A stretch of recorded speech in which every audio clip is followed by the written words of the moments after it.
अस्सलाम वालेकुम स्टूडेंट्स। कैसे हैं आप सब? उम्मीद करते हैं आप सब खैरियत से होंगे और अपने घरों में महफूज होंगे। स्टूडेंट्स, आज हम क्लास 9 का लेक्चर नंबर 6 डिस्कस करेंगे। आज हमारा चैप्टर नंबर 3 का ये लास्ट टॉपिक है। स्टूडेंट्स, आज के टॉपिक में हम इलेक्ट्रोनेगेटिविटी के अबाउट पढ़ेंगे और इसका पीरियोडिक टेबल में ट्रेंड डिस्कस करेंगे। अगर सबसे पहले आज के टॉपिक में हम देखें तो हम डेफिनेशन डिस्कस करेंगे इलेक्ट्रोनेगेटिविटी की, उसका ग्रुप में ट्रेंड डिस्कस करेंगे और उसका पीरियड में ट्रेंड डिस्कस करेंगे।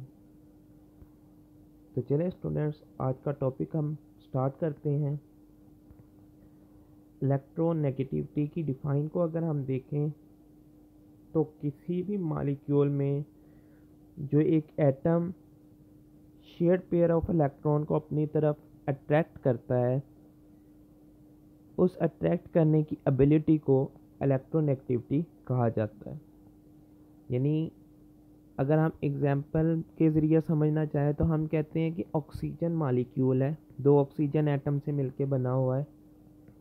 इसमें जो शेयर्ड वाला पेयर है उसको जिस फोर्स से एक ऑक्सीजन एटम अपनी तरफ अट्रैक्ट करेगा वो उसकी इलेक्ट्रोनेगेटिविटी है।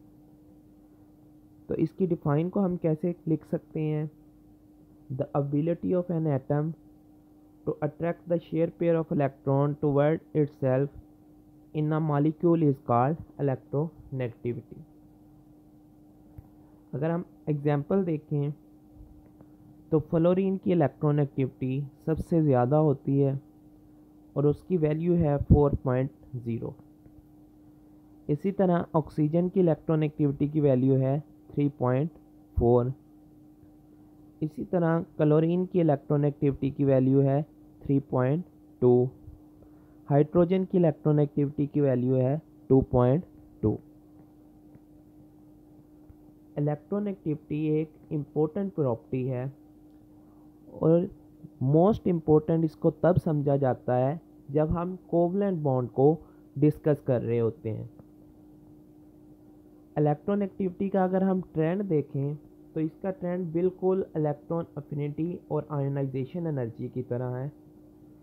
जैसे इलेक्ट्रॉन अफिनिटी पीरियड में लेफ़्ट टू राइट इंक्रीज़ होती है, आयोनाइजेशन एनर्जी पीरियड में लेफ़्ट टू राइट इंक्रीज़ होती है, इसी तरह इलेक्ट्रोनेगेटिविटी की वैल्यू भी पीरियड में लेफ़्ट टू राइट इंक्रीज़ होगी। जैसे हमने पीछे डिस्कस किया है कि इलेक्ट्रो अफिनिटी और आयोनाइजेशन एनर्जी ग्रुप में टॉप टू बॉटम डिक्रीज़ होगी, इसी तरह से इलेक्ट्रोनेगेटिविटी की वैल्यू भी एक ग्रुप में टॉप टू बॉटम डिक्रीज़ होगी। अब हम इसकी रीज़न देखते हैं कि पीरियड में इलेक्ट्रोनेगेटिविटी की वैल्यू इंक्रीज़ क्यों होती है। जब हम एक पीरियड में लेफ़्ट टू राइट मूव कर रहे होते हैं तो इलेक्ट्रोनेगेटिविटी की वैल्यू इंक्रीज़ होती है। उसकी वजह क्या है कि लेफ़्ट टू राइट पीरियड में एटॉमिक साइज डिक्रीज़ होता है, जिसकी वजह से जी इफ़ेक्ट इंक्रीज़ होगा और इलेक्ट्रॉन पर न्यूक्लियस की अट्रैक्शन ज़्यादा होगी। न्यूक्लियस और इलेक्ट्रॉन के दरमियान फासला साइज़ कम होने की वजह से कम होगा। इस वजह से जो न्यूक्लियस है वो ज़्यादा अट्रैक्ट करेगा इलेक्ट्रॉन और इसी वजह से लेफ़्ट टू राइट पीरियड में इलेक्ट्रोनेगेटिविटी की वैल्यू इंक्रीज़ होगी। जब हम एक ग्रुप में टॉप टू बॉटम डिस्कस कर रहे होते हैं तो इलेक्ट्रोनेगेटिविटी की वैल्यू डिक्रीज़ होती है। उसकी वजह क्या है कि ग्रुप में ऊपर से नीचे की तरफ एटम का साइज़ इंक्रीज़ हो रहा होता है। एटम के साइज़ इंक्रीज़ होने की वजह से जो अट्रैक्शन है शेयर्ड पेयर की वो वीक हो जाती है। जितनी अट्रैक्शन वीक होगी उतनी ही इलेक्ट्रोनेगेटिविटी की वैल्यू भी कम होगी। जैसे एग्जांपल देखें हम, हैलोजन सीरीज़ में सबसे ऊपर फ्लोरीन है उसकी इलेक्ट्रोनेगेटिविटी की वैल्यू 4 है। उससे नीचे क्लोरीन है, उसकी इलेक्ट्रोनेगेटिविटी की वैल्यू 3.2 है।